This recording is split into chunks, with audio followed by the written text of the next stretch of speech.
இஸ்ரவேல் தேசத்தில் மிகப்பெரிய அதிகாரம் அப்படின்னா பிரதான ஆசாரியர். அந்த அதிகாரம் அவனுக்கு இருக்கு. ஆனால் அந்த அதிகாரத்தை அவன் கையில் வச்சுட்டு அவனுக்கு எல்லாருக்கும் தெரியும் ஆரோனுடைய பேரை எவ்வளவு வைராக்கியமாக இருந்தான்னு தெரியும். அவன் பேர் பினகாஸ். ஆரோனுக்கு எலியேசர்ங்கிற ஒரு மகன் இருந்தான். அந்த எலியேசருடைய மகன் தான் பினகாஸ். அவன் எந்த அளவுக்கு ஆண்டவருக்காக வைராக்கியமா இருந்தான். மோசேயால செய்ய முடியாததை, எலியேசரால செய்ய முடியாததை ஒரு இளம் வயது வாலிபன் ஆண்டவருக்காக செய்ய முடியும்னு காமிச்சான். மோசே என்ன பிரச்சனைன்னு கண்டுபிடிக்கிறதுக்கு முன்னாடி பிரச்சனையை பாயிண்ட் அவுட் பண்ணி கரெக்டான நபரை கண்டுபிடிச்சு அந்த பிரச்சனையை தீர்த்து கட்டின ஒரு காரியத்தை செஞ்சவன் பினகாஸ். இவனால தான் பிரச்சனைக்கு காரணம் அப்படின்னு கண்டுபிடிச்சான். தெரியுமா? அந்த சரியான நபர், அந்த மீதியானிய பிரபுவாகிய கஸ்பி, அந்த வீட்டிலிருந்து வந்த ஒரு பெண், அதை சரியா பயன்படுத்த பண்றாங்க. ஆண்டவருடைய இதயமெல்லாம் என்ன தேடுது தெரியுமா? என் உணர்வு புரிஞ்சுக்கிட்ட ஒரு வாலிபன் இருப்பானா, என் இதயத்தை புரிஞ்சுக்கிட்டவன் இருக்கானா, என் ஏக்கத்தை புரிஞ்சுக்கிட்டவன் இருக்கானா. ஆனா இந்த ஏலியனுடைய பிள்ளைங்க என்ன பண்றாங்க? பலி செலுத்த வந்த பெண்களை கெடுக்கிறான். நீங்க இதை சொல்லுங்க, இது அந்நியர்கள் கூட செய்ய பயப்படுகிற பாவம். பலி செலுத்த வந்த பெண்களை கெடுக்கிறான்.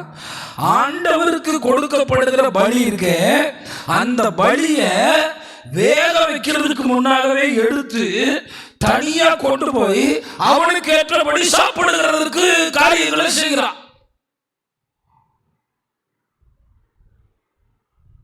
இன்னும் ஆண்டவருக்கே வேலை முடியல, வெந்து வேகவே ஆரம்பிக்கல.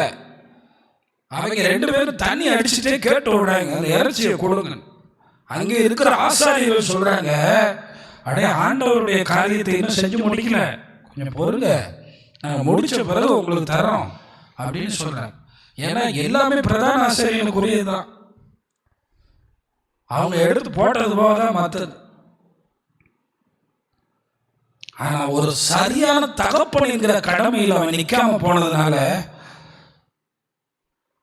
தகப்பன் என்கிற ஸ்தானத்தை அவன் நிற்காம போன எவனா இருந்தாலும் தன்னுடைய பிள்ளைகளுடைய மரணத்தையும் பார்ப்பான், அவனும் அழிவான்.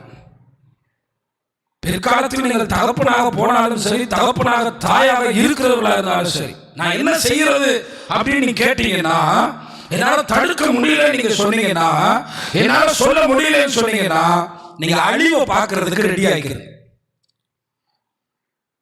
அழுகிறதுக்கு ரெடி ஆகிக்கிறது. அதுதான் இவனும் சொன்னான், என்னால தடுக்க முடியாது, என் பிள்ளையை என்னால தடுக்க முடியாது அப்படின்னு சொன்னான். இந்த பிள்ளைங்க செய்யற பாவத்தை, இஸ்ரவேல்ல எப்படி ஒரு பாவத்தை கேள்விப்பட்டது இல்லை. தேவன் பேரை சொல்ற பயப்படுற சந்ததியாக்கும் இஸ்ரவேல் சந்ததி. ஆண்டவருடைய பேரை வாயினால சொல்றதுக்கு முன்னாடி வாயை கழுவி தொடச்சிட்டு பேரை சொல்லிட்டு திரும்ப வாயை கழுவுற சந்ததியாக்கும் யூத சந்ததி. ஆனா ஏன் இவ்வளவு கொடூரமானவர்களா இவங்க மாறினாங்க? நினைச்சு பாருங்க. நம்ம ஊர்ல ஒரு பொண்ணை கற்பழிச்சிட்டாங்கன்னா 10 வருஷத்துக்கு அதை பத்தி பேசுவான், போகும்போது வரும்போதெல்லாம் பேசுவான். இந்த மாதிரி நம்ம தெருவில் ஒன்று நடந்துருச்சு, இந்த மாதிரி ஒன்று நடந்துருச்சு. ஆனா தினந்தோறும் இந்த பாவத்தை செய்தான். அதுக்கு காரணத்தை ஆண்டவர் சொல்றாரு, அவங்ககிட்டே சொல்றாரு.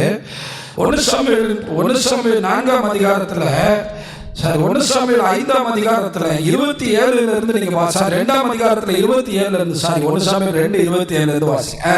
தேவனுடைய மனுஷன் ஒருவன் ஏலியினிடத்தில் வந்து கர்த்தர் உரைக்கிறது என்னவென்றால், உன் பிதாவின் வீட்டார் எகிப்திலே பார்வோனின் வீட்டில் இருக்கையில் நான் என்னை அவர்களுக்கு வெளிப்படுத்தி. எங்க இருந்து பேசுறாரு பாருங்க. எத்தனையோ வருஷத்துக்கு முன்னாடி பார்வோன் வீட்டுல உங்க அப்பாக்கள் உங்க குடும்பத்தினர் இருக்கும்போது வெளிப்படுத்தினது மட்டும் இல்லாம, என் பலிபீடத்தின் மேல் பலியிடவும் தூபம் காட்டவும் என் சமூகத்தில் ஏபோத்தை தரிக்கவும் இஸ்ரவேல் கோத்திரங்களில் எல்லாம் அவனை எனக்கு ஆசாரியனாக தெரிந்து கொண்டு. உன் பிள்ளைகளை எனக்கு ஆசாரியனாக தெரிந்து கொண்டது நேத்து இன்னைக்கு இல்ல, 1 வருஷம் 2 வருஷத்துக்கு முன்னே இல்ல. நீ எகிப்துல அடிமையா இருக்கும் போதே உன் பிள்ளைகளை நான் எனக்காக தெரிந்து கொண்டேன். எப்படி சொல்றாரு பாருங்க. நேத்து இன்னைக்கு இல்ல உன்னை தெரிந்து கொண்டது. முதல்ல இதை புரிஞ்சுக்கிறோம். ஏதோ நாங்கள் கூட்டத்துக்கு வந்தோம், யாரோ சொன்னாங்க வந்து உட்காந்தோம், ஏதோ சும்மா சேரில் உட்காந்தோம், ஃபேன் போட்டோம், ஆமாம் ஏசியில் உட்காந்தோம். இது தேவனுடைய பெரிய திட்டம். அவரே சொல்றாரு, உனக்கு இந்த ட்ரெஸ் போட்டிருக்கே இந்த ஏபோத்து இதெல்லாம் தரிக்கிறதுக்கு ஒண்ணா நான் தெரிந்து கொண்டு இதை அணிவதற்கு யாரெல்லாம் போராடினாங்க? கோராகு சண்டைக்கு கிளம்புனா, ரூபன் கோத்திரத்தா சண்டைக்கு கிளம்புனா, எத்தனை பேர் சொன்னா நீ மட்டும் தான் பலி செலுத்துவியா, நாங்கெல்லாம் செலுத்த மாட்டோமா? அந்த கோராகோட சேர்ந்து ஒரு கூட்டமே எழுப்புனாங்க. உனக்கு நான் பக்கபலமா இருந்தேனே. மோசையோட ஒரு பெரிய சவாலே நடந்துருச்சு. மோசை எதுக்காவது கோவப்பட்டாருங்க? இறைச்சி கேட்டா கோவப்பட்டாரா? இல்லை. ஆனா மோசை வைராக்கியமா கோவப்பட்டது உங்களை தான் ஊழியத்துக்கு அழைச்சாரோ, வேற எங்களை அழைக்கலையோ அப்படின்னு கேட்ட போது, எடுத்துட்டு வாங்கடா எல்லாரும் கோள்களை, எல்லாரும் எடுத்துட்டு வா, கொண்டு போய் ஆசரிப்பு கூடாரத்தில் வைக்கும் போது பார்ப்போம் யார் கர்த்தர் அழைச்சாரோ அவன் கோல் மட்டும் என்ன நடக்குது, உங்க கோல் என்ன நடக்குது. காலையில பார்த்தா பூத்து காய்ச்சி ஒரு இரவுக்குள்ளே ஒரு பெரிய மாற்றம். நிறைய பேர் ஊழியம் நானும் செய்யறேன் கிளம்பிடுறோம். ஆனா ஊழியம் செய்யறோங்கிறத விட அவர் என்னை தெரிந்து கொண்ட நோக்கத்தை, என்னை தெரிந்து கொண்ட காரியத்திலிருந்து ஒரு ட்ராக் விலகிடக்கூடாது, ஒரு நொடி விலகிடக்கூடாது. நான் எதுக்கு வாழ்றேங்கிறதுல இருந்து ஒரு காரியம் செஞ்சிடக்கூடாது. ஒன்றை மட்டும் தெரிந்து கொள்ளுங்கள், நாம் கடமை தவறாமல் நம்முடைய பிள்ளைகள் விளைய மாட்டார்கள். நாம் கடமை தவறாமல் நம்முடைய பிள்ளைகள் விளையவே மாட்டார்கள். நாம் கடமை தவறாமல் நம்முடைய பிள்ளைகள் மாறவே மாட்டார்கள். நாம் கடமை தவறும் போதுதான் நாம் எங்கேயோ ஒரு இடத்துல தேவனை விட மற்ற காரியங்களை முக்கியப்படுத்தும் போதுதான் நாம் கண்ணீர் சுமக்கிறோம்.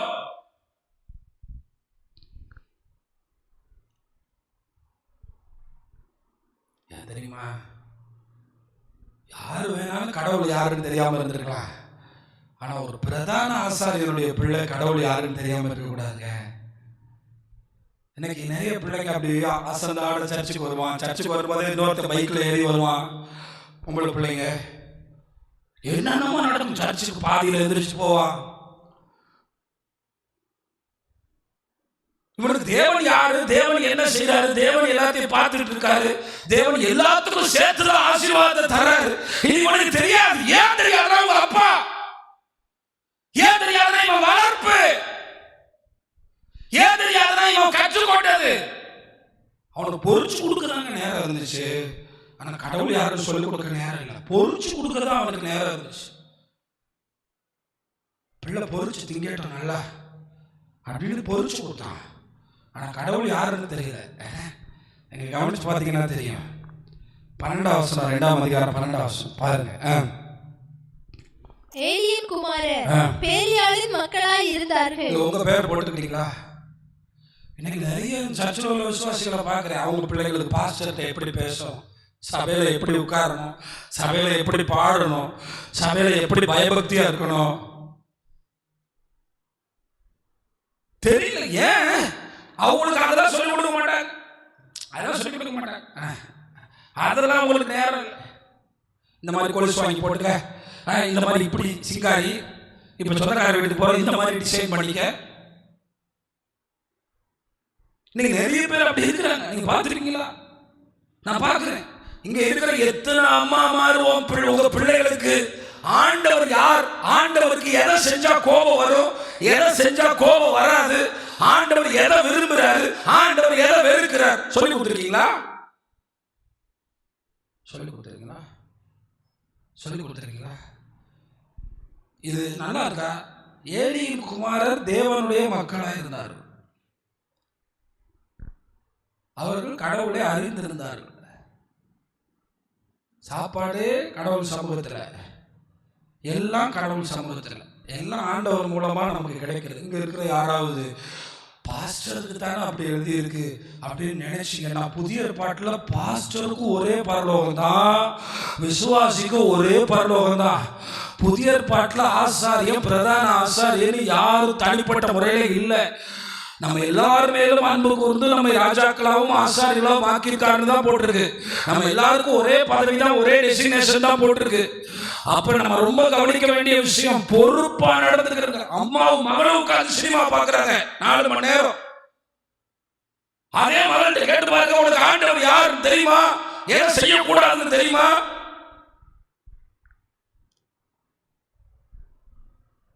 கடமை மட்டும் தவறிடாதீங்க. ஆமாம், முதல்ல அவங்க 2 பேர் தான் செத்தாங்க, அடுத்த மரணம் தான் இவன். ஆமாம், ஏலி உடல் அமைப்பில் எப்படி இருந்தாருன்னு நம்ம தெரிஞ்சுக்கிறோம்னா, ஈச்சி சேர்ல இருந்து கீழே விழுகும்போது குடல் வெடிச்சு செத்துட்டார். குடல் சரிஞ்சிருச்சு. என்ன ஆயிடுச்சு? அப்போ எவ்வளவு பெரிய உடலோடு அவர் இருந்திருக்காருங்கிறத பார்த்துக்கிட்டு, நான் அவருடைய உடல் அமைப்பை கேள்வி பண்ண வரல. சாப்பாடு பரவாயில்ல, சாப்பிட்டுக்கணும், அதை பற்றி தப்பு இல்லை. ஆனால் இந்த வார்த்தை எவ்வளவு கொடூரமாக இருக்கு. ஆண்டவருடைய குணநலன்கள் அவங்க பிள்ளைகளுக்கு தெரியுமா? அசட்டை பண்ணினால் ஆண்டவர் இருக்கிற எல்லா கிருபைகளையும் முறித்து எடுத்து விடுவார்னு தெரியுமா? அழுதால் கூட திரும்ப எதையும் கொடுக்க மாட்டார் என்று தெரியுமா? தேவ சமூகத்தை, தேவ சன்னிதானத்தை சொல்லி கொடுத்துருக்கீங்களா? நொறுங்குண்ட இருதயத்தை புறக்கணிக்க மாட்டாருன்னு தெரியுமா? உங்க பிள்ளைகள் சொல்லி கொடுத்துருக்கீங்களா? நீதி நியாயத்தை விரும்புகிற கடவுள்னு சொல்லி கொடுத்துருக்கீங்களா? பரிசுத்தத்தின் மேல வைராக்கியம் உள்ள கர்த்தர்னு சொல்லி கொடுத்துருக்கீங்களா? பயபக்தியா ஈசாக்கு இருந்தான்னு சொல்லி கொடுத்துருக்கீங்களா? யாக்கோபு பயபக்தியா ஆண்டவர்கிட்ட பேசினார்னு சொல்லி கொடுத்துருக்கீங்களா? ஆண்டவர் பயபக்திக்கு கிருபையை தர்றாருன்னு சொல்லி கொடுத்துருக்கீங்களா? கேட்டா சொல்றாங்க, அதெல்லாம் பிள்ளைங்க தானா படிச்சுக்கணும். நான் சொல்றேன், படிப்பு கூட படிச்சுக்காங்க. இந்த காலத்து பிள்ளைங்க சொல்றாங்க, நல்லா படிக்கணும், ஃபர்ஸ்ட் ரேங்க் எடுக்கணும்னு. ஆனா தேவனை குறித்து சொல்ல வேண்டிய பொறுப்பு ஏழிக்கும் நமக்கும் தாங்க இருக்கு. இதெல்லாம் நம்ம தவறணும்னா நம்ம மாட்டிக்கிடுவோங்க. தாவீது சொல்றான், என்ன முதிர் வயது வரை கொண்டு போங்க, அடுத்த சந்ததிக்கு நீங்க உங்களை சொல்லிக் கொடுக்கணும், அடுத்த சந்ததிக்கு உங்களை நான் சொல்லிக் கொடுக்கணும். கடமை தவறவே கூடாது. அட்லீஸ்ட் நம்ம சகோதரர்கள், நம்முடைய உடன்பிறப்புகள், நம்மால் பிறந்தவர்கள் ரட்சிக்கப்படுறதுக்கு எவ்வளவு பணம் வேணாலும் பரவாயில்ல, போட். அப்படி ஒரு பணம் நம்ம பீரோட இருக்க வேண்டாம். என்ன ஆனாலும் சரி, அவங்க உசுரை காப்பாத்துறதுக்கு ஏசு எதுவுமே எடுத்துட்டு வரல, எதுவுமே வச்சுக்கல, ₹1 தன்னை காத்துக்கிற வச்சுக்கல. அவர் தேவன் குமாரன்னு வெளியே சொல்லக்கூடாதுன்னு தான் சொன்னார். உங்களுக்குள்ள ஒரே ஒரு துடிப்பு மட்டும் சரியா இருக்கணும். வழிமாறி எங்க போறோமோ நம்மள்ட்ட இருந்து தான் நம்ம பிள்ளைங்க நாசமாகறாங்க. என்ன சொல்றாரு பாருங்க அந்த பகுதியில் 2ஆம் அதிகாரத்தில், என்பி பலிபீடத்தின் மேல் பலியிடவும் 28ஆம் வசனம், தூபம் காட்டவும், என் சமூகத்தில் ஏபோத்தை தரிக்கவும், இஸ்ரவேலின் கோத்திரங்களில் எல்லாம் அவனை எனக்கு ஆசாரியனாக தெரிந்து கொண்டு, உன் பிதாவின் வீட்டாருக்கு இஸ்ரவேல் புத்திரருடைய தகன பலி எல்லாம் கொடுக்கவில்லையா? அப்படின்னா உங்களுக்கு தெரியுமா? உங்களுக்கு ஒரு ஆட்டுல என்ன பிடிக்கும்? ஈரல் பிடிக்குமா? உங்களுக்கு என்ன பிடிக்கும்? உங்களுக்கு என்ன பிடிக்கும் எனக்கு தெரியல. ஒரு ஆடுனா நீங்க என்ன சாப்பிடுவீங்க? எல்லாமே அவனுக்கு தான், ஆசாரியனுக்கு கூட கிடையாது, எல்லாமே இவங்க குடும்பத்துக்கு தான். எல்லாத்தையும் கொடுத்துட்டேன், உனக்கு போகத்தான் மற்றவங்களுக்கு, நீ சாப்பிட்டுட்டு போகத்தான் மற்றவங்களுக்கு, நீ சாப்பிட்டு கொடுக்கலாம் அப்படியே கொடுத்துட்டேன். ஆனா இவன் என்ன செஞ்சான்? இவ்வளவே நான் உனக்கு கொடுத்ததுக்கு அப்புறம் என் ஜனமாகிய அந்த என் வாசஸ்தலத்திலே செலுத்தும்படி நான் கட்டளையிட்ட என் பலியையும் என் காணிக்கையும் நீங்கள் உதைப்பானே. நல்லா கவனிச்சுடுங்க. ஆண்டவருடைய சமூகத்துல வந்துட்டு தூங்குறது, அறகுறையா வர்றது, அங்கிருந்து வரும்போதே நடைய காத்துக்கிறாம வர்றது, தெய்வீக பண்பு இல்லாம வர்றது, தேவ பிரசன்னத்தின் உணர்வோடு இல்லாம வர்றது, இங்க வந்துட்டு அசட்டையா இருக்கிறது, இது எல்லாம் பேசாம நீங்க காலை வச்சு ஆண்டவரை உதைச்சிடலாம்.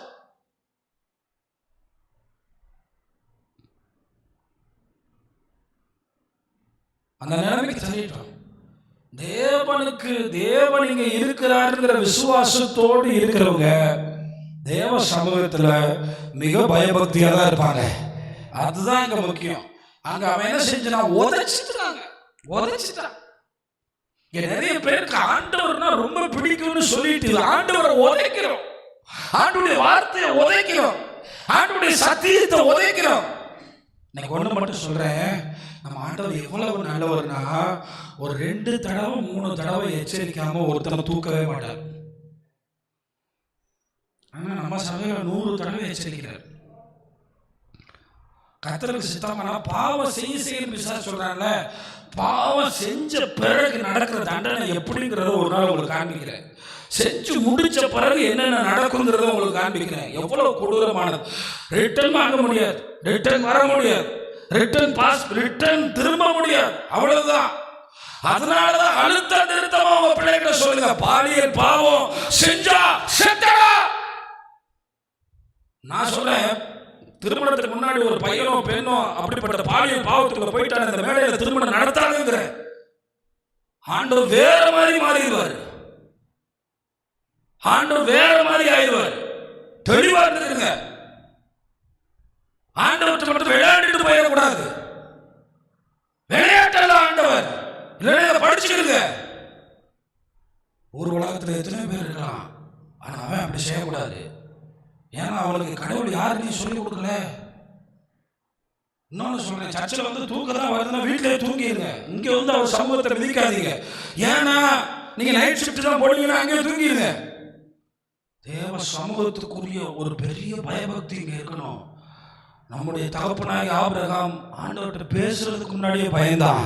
ஏன்னா நான் சொல்லிட்டேன், உங்களுக்கு எதை கனமா நினைக்கிறீங்களோ நீங்க விளையாட்டாவும் நினைக்கிறீங்க. இன்னொரு பக்கம் இந்த தலைமுறைக்கு தெரியல. இன்னொரு குரூப் சொல்லுது, பழைய ஏற்பாட்டில் வேற கடவுள், புதிய ஏற்பாட்டில் இந்த வர புதிய ஏற்பாட்டுக்கு இதை விட கொண்டு வரும். பழைய ஏற்பாட்டில் ஒரு டைமிங் இருந்துச்சு, புதிய ஏற்பாட்டில் டைமிங்கே கொடுக்கல ஆண்டவர். அதை நீங்க தெரிஞ்சுக்கிறோம். இன்னைக்கு ஒரு அம்மாவை நான் என்ன செய்யணும்னு தீர்மானம் பண்ணி பிள்ளைய நடத்துங்க. நிறைய அம்மாமார்கள் போனை கொடுத்து பேச சொல்லுங்க. எவ்வளவு கேவலமான தலைமுறை நீ. எவ்வளவு ஒருத்தரோட பேசிட்டு இருக்கிறத தடுக்க கூட இல்லைங்க. 15-18 வயசு பிள்ளைய உனக்கு இவன் தான் மாப்பிள்ள, உனக்கு இவன் தான் பொண்ணுன்னு சொல்றாங்க.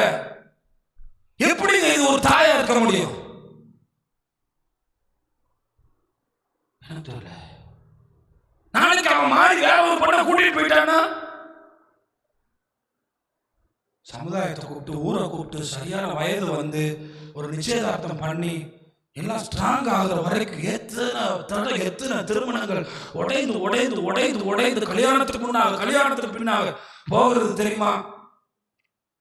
கவனமா இருங்க பிள்ளைங்க, எச்சரிக்கையா இருங்க. உங்க பிள்ளைகளுக்கு மட்டும் சொல்லிக் கொடுங்க, வீட்டை விட்டு வெளியே போகும்போது பாதுகாப்பா இருக்கணும், உள்ள வரும்போது பாதுகாப்பா இருக்கணும். ஆண்டவருக்கு 2 கோபம் இவங்க மேல.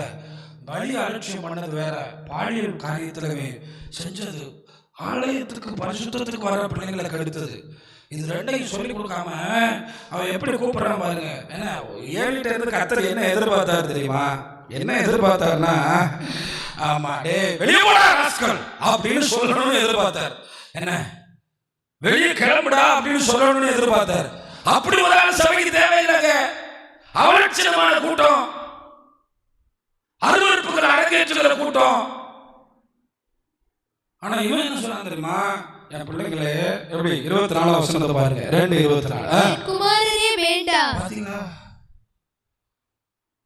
இவன் இப்பதான் பாசமலா பொழிச்சுட்டு இருக்கான். எனக்கு என்னன்னா, ஒரே ஒரு விஷயத்தை உங்களுக்கு நான் இன்னைக்கு தெளிவா ஆணித்தரமா சொல்றேன். நாளைக்கு ஆபத்து கண்ணீர் வரும்போது சபையை குற்றம் சாட்டாதீங்க. நாளைக்கு இன்னொன்னு சொல்றேன், நாளைக்கு ஆபத்து அழிவு வரும்போது டக்குன்னு ஊழியக்காரனை குற்றம் சாட்டாதீங்க. தேவன் அனுமதிக்காம எதுவும் உங்க வாழ்க்கையில வராதுங்கிறத புரிஞ்சுக்கிறீங்க. அப்ப கையை நீட்டுறதுக்கு யோசிச்சுக்கிறீங்க. ஆனா இப்ப தேவனை எச்சரிக்கும் போது மனம் திரும்பிக்கிறீங்க. ரைட் தானே? இப்ப மனம் திரும்பிக்கிறீங்க. இப்போ உங்க பொறுப்புக்குள்ள வாங்க. இங்க நான் ஒண்ணு சொல்றேன், அன்னைக்கு 7 மட்டும் கரெக்டா வெளியே போடாதீங்க. 2 பேரும் ஆசாரியர்களை கூப்பிட்டு நீங்க பணிவிட செய்யுங்க. என் வயது புதிர்ந்தாலும் நான் போய் கர்த்தருக்கு பணிவிட செய்யறேன் நின்று இருந்தானா 3 பேரையும் கர்த்தர் காப்பாத்திருப்பாரு. காப்பாத்துறது மட்டும் இல்ல, அடுத்த தலைமுறை இல்ல, அடுத்த தலைமுறை உள்ளே வரக்கூடாதுன்னு சொல்றார். சாலமோன் கூப்பிட்டு சொல்றாரு, நீ வெளியே போடா, உங்க அப்பா ஆண்டவர் தள்ள பிறகு நீங்க எங்க வேலை செய்யற கிளம்பிட்டாரு. சாலமோன் கட்டின புது ஆலயத்துல ஒரு பிசு கூட கிடையாது இவன் குடும்பத்துல. அடுத்த தலைமுறையில ஒருத்த கூட இருக்க மாட்டீங்க ஆண்டவருக்குள்ள. நீ ஆண்டவருடைய வார்த்தைகளை மீறி உங்க கடமையை தவறுனீங்கன்னா எனக்கு தெரியாது. ஒரு பாட்டியா நீ உங்க ஸ்டாண்ட்ல நில்லுங்க, ஒரு அப்பாவா நீங்க அந்த ஸ்டாண்ட்ல நில்லுங்க, ஒரு அம்மாவா அந்த ஸ்டாண்ட்ல நில்லுங்க. இவன் இதைத்தான் செய்ய தவறுனா. நான் ஓப்னி பினகாஸ் மேல தவறு இருக்குங்கிறத விட ஆண்டவர் இவன் மேலதான் தவறு இருக்கிறதா சொன்னார். எங்கேயாவது ஆண்டவர் ஓப்னி பினகாஸ் தவறானவங்க கோபப்பட்டாரா? ஆண்டவருடைய கோபம் எல்லாம் ஏழி மேல மட்டும்தான். ஒரு ஊழியக்காரன் அனுப்பி பார்த்தார். அடுத்தது சாமுவேல்ட்ட நைட்டு பேசினார். இதுல என்ன பிரச்சனைனா, சாமுவேல் பிறந்ததுல இருந்தே ஏழி சத்தம் கேட்டு வளர்ந்தவர். ஆனால் சாமுவேலுக்கு கர்த்தர் பேசுவார்னு கூட சொல்லிக் கொடுக்கல ஏழி. அவர் வேற எதில் பிஸியாக இருந்துட்டார். அதனால கர்த்தர் பேசும்போது கூட சாமுவேலுக்கு என்ன நினைக்கிறாரு? சாமுவேலுக்கு ஏழி சத்தம் தெரியுமா தெரியாதா? சாமுவேல் பிறந்ததுல இருந்து யார் சத்தம் கேட்டு வளர்ந்தவர்? அவங்க அம்மா அப்பா சத்தத்தை விட யார் சத்தம் கேட்டு வளர்ந்தவர்? ஆனால் கர்த்தர் சத்தம் கேட்கும்போது ஏழிட்ட போய் கேட்குறாரு, நீங்கள் கூப்பிட்டீங்களா? நிறைய பேர் நினைக்கிறாங்க சாமுவேல் அப்போதான் குட்டி பாப்பாவா இருந்தார், அவன் பிள்ளையாண்டான், அவன் வளர்ந்துட்டான், அவன் பெரிய பிள்ளையாயிட்டான், அவன் பிள்ளையாண்டான்னு போட்டிருக்கு. அந்த பிள்ளையாண்டான் தான் கர்த்தர் பேசுறாரு. கர்த்தர் பேசுறத புரியணும்ல, அவன் என்ன பேசுறாருன்னு சொல்லணும்ல ஏழிட்ட. ரெண்டாவது வார்னிங் சாமுவேலை வச்சு கர்த்தர் சொல்லிட்டாரு. அதுவும் கேட்டு இவன் தடுக்காதனால ஆண்டவர் அப்படியே தான் சொன்னார், நீ தடுக்காததுனால, உன் கடமையை நீ செய்யாததுனால. முதல்ல சொல்லி கொடுக்குற இடத்துல பிள்ளைங்க இருப்பாங்க, 12 வயசு வரை. சொல்லி கொடுக்க வேண்டிய இடத்துல வரலைன்னா தடுக்க வேண்டிய இடத்துல இருப்பாங்க. தடுக்க வேண்டிய இடத்துல நீங்க தடுக்கலைன்னா ஆபத்துல அதிக ஆபத்து உங்களுக்கு தான். அதனால நிறைய நேரத்தில் பாஸ்டர் உங்களுக்கு கஷ்டமாக தான் தெரியும். அவன் கடமையை செய்யலைன்னா ஆபத்து உங்களுக்கு இல்லை. இவ்வளோ பெரிய இடத்தையும் இவ்வளோ பெரிய சபையும் இவ்வளோ மக்களையும் நம்பி கொடுத்துருக்காருல்ல, அவன் அதுக்கு உத்தரவாதி தானே. 100 பேரில் யார் தப்பு பண்ணாலும், சபையில் அலங்கோலம் நடந்தாலும், சபையில் ஏதாவது காரியங்கள் நடந்தாலும் கர்த்தர் ஊழியக்காரன் தான் கேட்பாரு. அவன் தான் இந்த கடமைக்கு உத்தரவாதியா இருக்கான், அவன் தான் தேவனால் நியமிக்கப்பட்டிருக்கான். அதுபோல தான் உங்களுக்கு கொடுக்கப்பட்ட பிள்ளைகளுக்கு நீங்க தான் உத்தரவாதி. நீங்க உங்க கடமையில தவறு இருக்கக்கூடாது. என்கிட்ட கேட்டிருந்தா ஏலி அவங்களை வெளியே அனுப்ப முடியல, ஏலி வெளியே இருக்கலாம். ஏலி மட்டும் வெளியே இருந்தான்னு வச்சுங்களேன், அவங்க சந்ததியில ஒருத்தர் மனம் திரும்பி இருப்பான், அந்த சந்ததி தொடர்ந்து வந்திருக்கான். பரவாயில்ல, நீங்க இப்படி பண்ணா ஆண்டவருக்கே துரோகம் பண்றீங்களா, இனி இங்க ஒரு நிமிஷம் இருக்க மாட்டேன். அப்படி நான் சாப்பிட்டு இருக்கிறதுக்காக இருந்தேன். அந்த ஏலியோட மனைவி எங்கன்னே தெரியல, எப்ப செத்தாலும் தெரியல. நிறைய நேரத்துல நல்லவங்க முதல்ல போயிடுறாங்க, தீமையானவங்க இருந்து பார்த்துக்கிட்டே இருக்காங்க.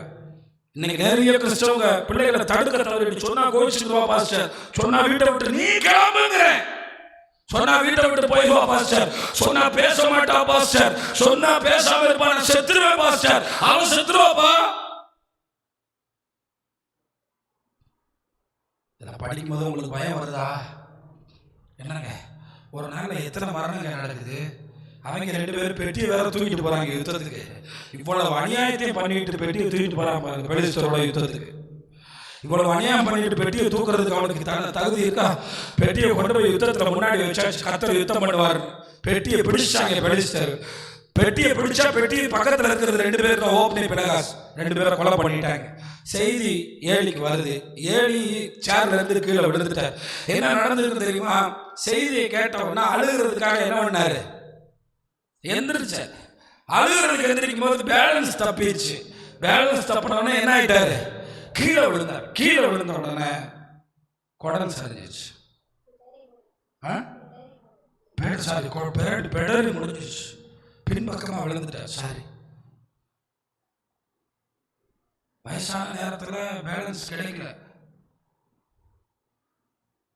இதை கேட்டுட்டு இன்னைக்கு ஒரு தீர்மானம் பண்ணுவீங்களா? நிறைய பேர் இந்த ஆடுகளை அவுத்து விடுற மாதிரி சாயங்காலம் பேங்க் வச்சுட்டு போறான். அவன் கஞ்சா அடிக்கிறவனோட சேர்றானா? அவன் யாரோட சேர்றான்? அவன் யாரோட பேசுறான்? நான் ஃப்ரீயா இருந்தா போதும் பாஸ்டர், அவன் எங்க போனா என்ன, நான் ஃப்ரீயா இருந்தா போதும். எனக்கு அந்த வீட்டில் ஒரு சீரியல் ஓடிட்டு இருக்குல்ல, அதுக்கு அவன் டிஸ்டர்ப் பண்ணாம இருந்தா போதும். நான் டிவி பார்த்துக்கிட்டு இருக்கேன்ல, அது டிஸ்டர்ப் பண்ணாம இருந்தா போதும். அவன் எங்க போனா எனக்கு என்ன? நம்ம பிள்ளைகளை தடுக்காம போனோம்னா பின்னாடி நமக்கு ரொம்ப பெரிய பிரச்சனை வந்துடும். இதை நீங்க தடுக்க வேண்டிய இடத்துல உங்க பிள்ளைகளை நீங்க தான் தடுக்கணும். தயவு கூர்ந்து சொல்றேன். ஆமா, எந்த காரியங்களும் தேவனுடைய முன்னிலையில செய்வதற்கு உங்களை ஒப்புக் கொடுங்க. நல்ல தாயாக நல்ல தகப்பனாக நீங்கள் இருந்தால் உங்கள் சந்ததிகள் மேல் அவருடைய ஆவியையும் அவருடைய ஆசையையும் அவர் ஊற்றுவார். அது நீங்க உங்க கடமையில இருந்து நீங்க தவறாதீங்க. உங்களை நம்பி பிள்ளைகளை தந்தார். எத்தனையோ பேர் பிள்ளைகளுக்காக இயங்கும் போது உங்களை நம்பி கொடுத்தார். நீங்க அதுல இருந்து ஒரு ஸ்டெப்பு கூட போகாதீங்க. நீங்க சரியா கவனமா நீங்க கையாண்டீங்கன்னா போதும். அப்ப ஏலி அந்த வார்த்தையை வாசிச்சு பாருங்க. அந்த வார்த்தை அவன் ஆண்டவர் என்ன வேதனையோட சொல்றாருன்னு பாருங்க. அந்த பகுதியில் கொடுக்க பண்ணுகிறாய். வாசிங்க. என் வாசஸ்தலத்தில் வாசிங்க. என் வாசஸ்தலத்திலே செலுத்தும்படி நான் கட்டளையிட்ட என் பலியையும் என் காணிக்கையையும் நீங்கள் உதைப்பானேன். என் ஜனமாகிய இஸ்ரவேலின் காணிக்கைகளில் எல்லாம் பிரதானமானவைகளை கொண்டு உங்களை கொழுக்க பண்ணும்படிக்கு நீ என்னை பார்க்கிலும் உன் குமாரரை மதிப்பானேன் என்கிறார். பாத்தீங்களா, முதல்ல நம்ம வாழ்க்கையில பெரிய தோல்விக்கு அடையாளமே அவரை விட நம்ம எதையாவது மதிச்சோம்னா, வசனம் வரலையப்பா, அவரை விட நம்ம வேலையவோ பணத்தையோ பொருளையோ நகையவோ பிள்ளையவோ நம்ம மதிக்க ஆரம்பிச்சிட்டோம்னா நம்ம வீட்டில் பிசாசோ கதவை திறந்து விட்டுட்டோன்னு அர்த்தம். நீங்கள் தைரியமாக உங்கள் வாயில் சொல்கிறது மட்டும் இல்லை, எனக்கு எல்லாத்த விட ஆண்டவர் தான் முக்கியம்னு உங்கள் செயல்லையும் சொல்லணும். எனக்கு எல்லாத்த விட ஆண்டவர் தான் முக்கியம்னு உங்கள் நடவடிக்கைகளை சொல்லணும், உங்கள் பிள்ளைகளுக்கும் சொல்லணும். அதில் ரொம்ப கவனிக்கணும். நான் இப்பயும் பயப்படுறேன் என் பிள்ளைகளை வளர்க்குறதுல. நமக்கெல்லாம் ஆண்டவர் ஒரு பிள்ளையை தந்திருக்கார், ஈசாக்கு மாதிரி. அதிலிருந்து ஒரு பெரிய ஜாதியை நம்ம உருவாக்கணும்னா அவளுக்கு வசனத்தை போடணும், ஆண்டவரை சொல்லணும், ஆண்டவருடைய காரியங்கள்ல ஈடுபடுத்தணும். ஆமாம், இப்போ எனக்கு பெரிய சாதனை, பெரிய பாடகியாக வரணும், பெரிய கீபோர்டிஸ்டாக வரணும், தேவனை அறியணும். என் பிள்ளைக்கு கடவுள்னா யாருன்னு தெரியும். நான் இப்போ 12th முடிச்சோன்னா ஹாஸ்டலில் கொண்டு போய் விட்டுருவேன். அப்போ ஒரு அப்பாவா எனக்கு வேலை கிடையாது, அவ தான் பார்த்துக்கிறேன். வாழ்க்கையை பார்க்கணும். நான் இப்பயுமே விரும்புறது நம்ம பிள்ளைங்க தூரமாக போட்டோம், நாளைக்கு அப்பா கையவே பிடிச்சி வளர்ந்துடக்கூடாது. கொஞ்சம் வாழ்க்கைனா தெரிஞ்சுக்கிறட்டும், மனுஷங்கன்னா தெரிஞ்சுக்கிறட்டும். ஆனால் எல்லாத்தோட கர்த்தர்னா யாருன்னு தெரியணும், எல்லாத்தோட என்ன தெரியணும். இதுதான் நம்ம ஏக்கமாக இருக்கும். நம்ம பிள்ளைக்கு கர்த்தர்னா யாருன்னு தெரியலையா, நம்ம பிள்ளைக்கு எது செய்யணும் எது செய்யக்கூடாதுன்னு தெரியலையா. நான் போர் அடிக்கிற அளவுக்கு சொல்லிக் கொடுப்பேன் பிள்ளைகிட்ட, இப்படி செய்யணும் அப்படி செய்யணும். ஆண்டவருக்கு பேசினா நமக்கு ஆண்டவருடைய காரியங்களை குறித்து மட்டும்தான் நம்ம பிள்ளை தெரிஞ்சுக்கிறோன்னு நான் விரும்புகிறேன் மனசார. ஏன்னா நாளைக்கு ஆண்டவர் நம்மளை எவ்வளோ அழகாக வச்சுருக்காரு, எவ்வளோ ஆசீர்வாதமாக வச்சுருக்காரு, எவ்வளோ நன்மையாக வச்சுருக்காரு. நீங்கள் ஒரு தகப்பனாக மட்டும் இல்லைங்க, உங்கள் பிள்ளைங்களுக்கு தவறான காரியத்தில் எந்த இடத்துலும் நீங்கள் உதவிக்கு போயிடாதீங்க. அப்பானா அப்பா, அப்பானா நீதியான ஆள், அப்பானா தவறு செய்யறதுக்கு பிள்ளைகளை தூண்ட மாட்டார். இன்னொருத்தரோட பேசு, எவனோடைய பேசுன்னு அப்பா சொல்ல மாட்டார். அந்த பையனோட பேசு, அவன் உனக்கு நல்ல பையன்னு சொல்ல மாட்டார். என் பிள்ளைக்கு யார் நல்லவன்னு ஆண்டவர் காட்டும்னு சொல்லுவான், அவனா நல்லப்பா. ஆனா அவர் சில விஷயங்களை மறைச்சு வச்சிருக்கிறதுக்காக சோத்திரம், அதுக்காக சோத்திரம். தயவு செய்து குறுக்கு வழிகளை தேடாதிருங்கள். ஆண்டவரை விட பிள்ளைகளை மதித்து, ஏன்னா ஒரு சந்ததி நினைச்சு பாருங்க, திடீர்னு அடுத்த சந்ததியை நம்ம இல்லைன்னா, நம்ம இந்த உலகத்தில் வாழ்ந்ததுக்கு அடுத்த சந்ததியே ஆண்டவருக்குள்ள இல்லைன்னா, உயிரோட இல்லைன்னா பரவாயில்ல, சந்ததி பிறக்கலைன்னா கூட பரவாயில்ல, ஆனால் ஆண்டவருக்குள்ள இல்லைன்னா கொடுமைங்க. நம்ம வேதத்தை தூக்கிட்டு அடுத்த தலைமுறை ஆண்டவருக்காக நம்ம உருவாக்கலைன்னா நம்ம என்னங்க. கையை வைத்து சொல்லுங்க, ஆண்டவரே நான் ஒரு தாயின்கிற பொறுப்புல, நான் ஒரு தகப்பனுங்கிற பொறுப்புல, எனக்கு கொடுத்த பொறுப்புல நான் உண்மையாக இருக்கேன். எனக்கு கிருபைதார சகோதரருங்கிற பொறுப்புல ஆண்டவரே என் கடமையிலேருந்து நான் தவறிடக்கூடாது, என் கடமையிலேருந்து நான் தவறிடக்கூடாது, என் கடமையிலேருந்து நான் தவறிடக்கூடாது, என் கடமையிலேருந்து தவறிடக்கூடாது. நீங்கள் என்னை கவனித்து பார்த்துருக்கீங்கன்னா தெரியும், இந்த ஸ்பாட்டில் எத்தனையோ பேர் பாட்டு பாடியிருப்பான், திடீர்னு காணாமல் போயிடுவான். வெளியே போடாமல் போயிடணும், கீழே இறங்குனா இறங்கணும்.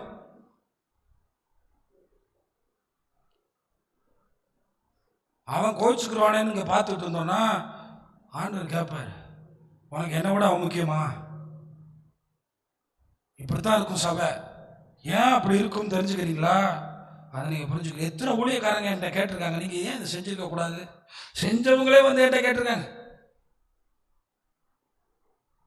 நமக்கு அவர் ஒரு கட்டில் கொடுத்துருக்காரு, அதில் இருந்து இடதுபுறம் வலதுபுறம் சாயாமல் போனோன்னா யோர்தான் கூட நம்மளை பார்த்து பயந்து ஓடும்.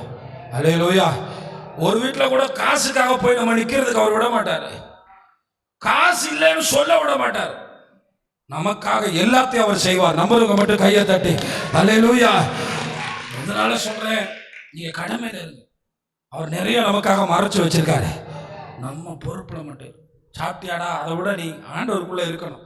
கொஞ்ச நாள் பேசாட்டாலும் பரவாயில்ல, கொஞ்ச நாள் அந்த உறவு செத்து போன மாதிரி இருந்தாலும் பரவாயில்ல, பரவாயில்ல, அவன் சாகாம கர்த்தர் காப்பாராக. அதான் சொல்ல, நீங்க கவனமா இருக்கு. ஒரு நாள் சபையில கூட்டம் இருக்கும்போது படின்னு சொல்லிட்டு பிள்ளைங்களை விட்டுட்டு வராதீங்க. ஒரு நாள் வராதீங்க. சபையில கூட்டம் நடக்கும்போது 10வது படி 12வது படின்னு வேண்டாம். நீ சொல்லிட்டு வரும்போது அவன் போன்ல உட்காந்து பேசிட்டு இருப்பான். தயவு செய்து சொல்றேன், அப்படி ஒரு படிப்பு நமக்கு வேண்டாம், அப்படி ஒரு காரியம் நமக்கு வேண்டாம். நம்ம பிள்ளைங்களுடைய ஆத்மாவும் ஆண்டவர் தான் நமக்கு முக்கியம்னு நினைக்கிறேன். எனக்கு நிறைய பேர் பிள்ளைகளை கெடுத்தது இப்படிப்பட்ட காரியத்தை வச்சுதான். நீ படிச்சுக்கிட்டு நாங்க சர்ச்சுக்கு போயிட்டு வரோம், இந்த மாதிரி காரியத்தில் பிள்ளைங்களை பழக்கிறவே செய்யாதீங்க. இவைகள் தான் நமக்கு பெரிய நாசத்தை உண்டாக்கும். தயவு கொண்டு முடிஞ்ச வரை பிள்ளைகளை அறை பூட்டு வைக்கிற அளவுக்கு திருமணத்துக்கு முன்னாடி விடாதீங்க. திருமணத்துக்கு அப்புறம் அவங்க பூட்டப்பட்ட அறையில் வாழட்டும். ஏன்னா அங்கே 2 உயிர். திருமணத்துக்கு முன்னாடியே அவன் கதவை போட்டு வாழ்றான்னா நீங்க செத்தீங்க, நீங்க மாட்டினீங்க. ஏன்னா நீங்க கொடுக்கறது, கையில கொடுக்குறீங்களே அந்த மொபைலு, அது கொடூரமானது. எனக்கு நேரம் இல்லை, அதனால போறேன். ஒரு அப்பாங்கிற ஸ்தானத்தை ஏலி சரியா செய்யல. ஏலி எப்படி தெரியுமா பெட்டிக்காக தத்தளிக்கிற இதயம். ஏலி எப்படி தெரியுமா சர்ச்சில் ஒருத்தர் வந்து ஜெபிச்சா அவன் சொன்னா குழந்தை பிறக்கும். அப்படிப்பட்ட ஏலி. ஏலி எப்படி தெரியுமா ஊழியத்துல பெர்ஃபெக்ட், ஊழியத்துல பெர்ஃபெக்ட், ஆனா குடும்ப வாழ்வுல 0, பிள்ளைங்க வளர்ப்புல 0. பிள்ளைகளை மதிச்சு கடவுளை கீழே போட்டான். அதை நிமித்தம் அடுத்த தலைமுறை இல்லை. கடமை தவறாதீங்க.